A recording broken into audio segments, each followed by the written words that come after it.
Kadang-kadang apa yang dikatakan oleh negara-negara tertentu, kita iya aja terus. Padahal saya katakan, pelajaran sejarah mengajarkan tiap bangsa hanya akan mengutamakan kepentingannya sendiri. Dan kadang-kadang mereka tega menghancurkan negara lain.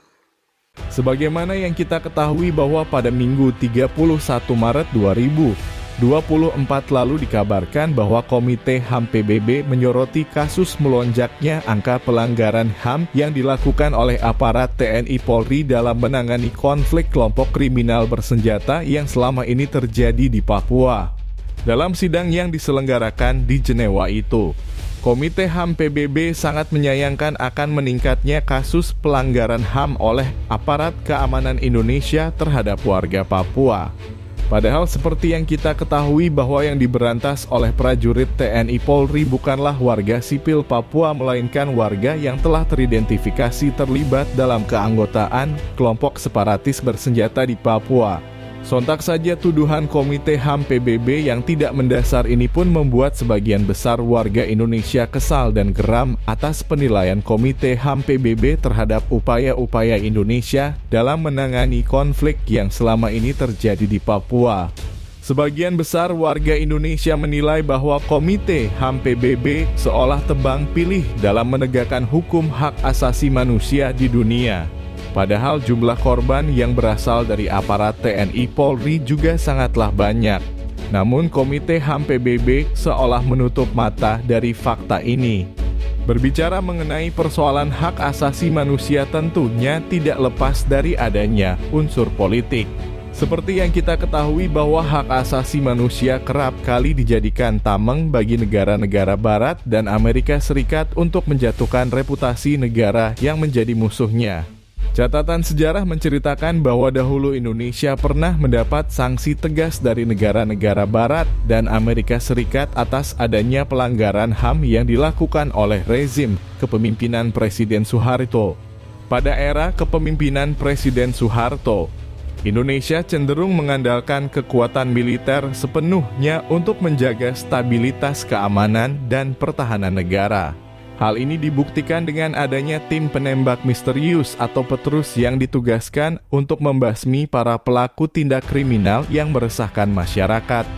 Tidak hanya itu, pada kepemimpinan Presiden Soeharto kerap kali terjadi berbagai operasi militer yang ditujukan untuk menjaga stabilitas keamanan dan pertahanan negara. Salah satu operasi yang berhasil menyita perhatian dunia yaitu Operasi Seroja. Sebuah operasi militer yang diluncurkan pada 7 Desember 1975.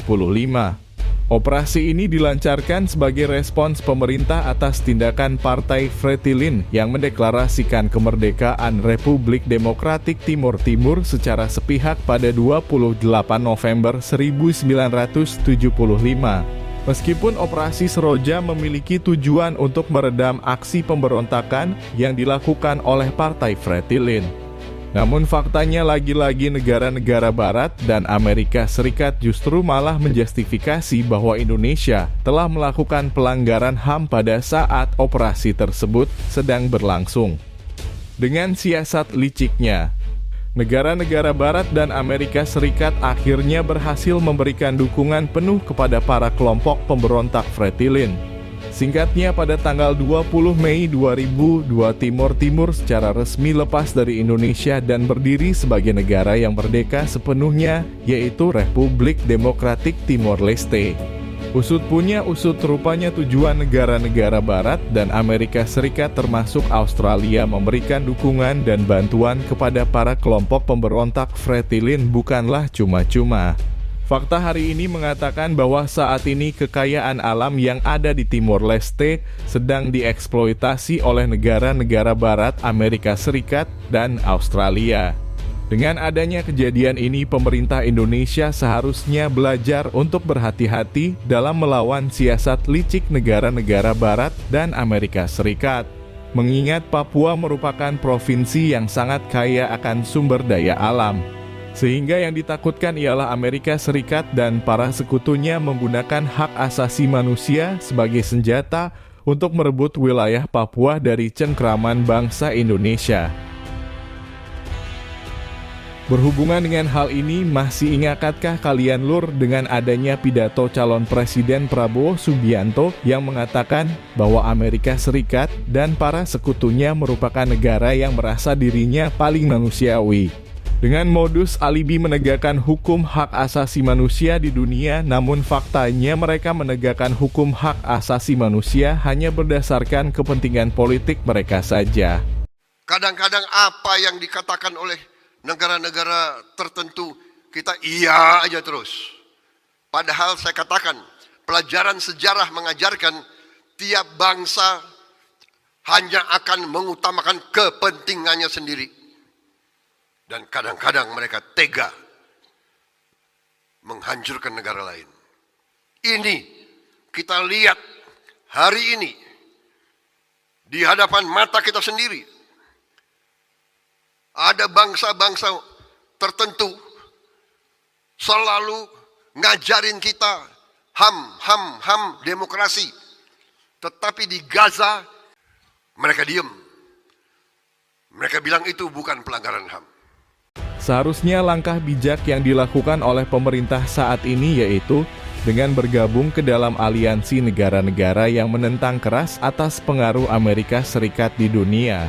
Adapun negara-negara yang hari ini sedang melawan pengaruh Amerika Serikat yaitu Brasil, Rusia, India, Cina, dan Afrika Selatan dengan membentuk aliansi politik bernama BRICS.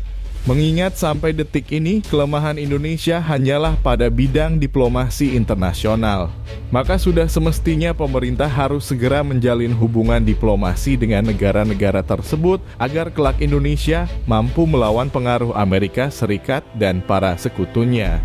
Apabila hal ini dilakukan oleh pemerintah, maka bisa dipastikan Indonesia bisa dengan mudah membereskan persoalan konflik yang selama ini terjadi di Papua tanpa adanya intervensi dari negara-negara Barat dan Amerika Serikat. Pasal 17 ayat 1 mengatur, Presiden dapat memerintahkan TNI untuk mengatasi ancaman militer atau pemberontakan bersenjata. Oke. Jadi kalau sekarang itu tentara sudah ada di Papua, lalu sudah siap tempur, apakah sudah ada izin dari DPR dan pemerintah berupa kebijakan dan keputusan politik atau perintah dari presiden? Baik, boleh Karena kita kalau sekarang itu tanya. izin belum ada, ya mereka tidak bisa berbuat apa-apa. Kedatangan mereka di sana dengan siap siaga seperti itu malah menjadi lesan tembak lagi. Bagaimana menurut pendapat kalian Lur terkait dengan hal ini? Baku hantam kalian di kolom komentar ya Lur.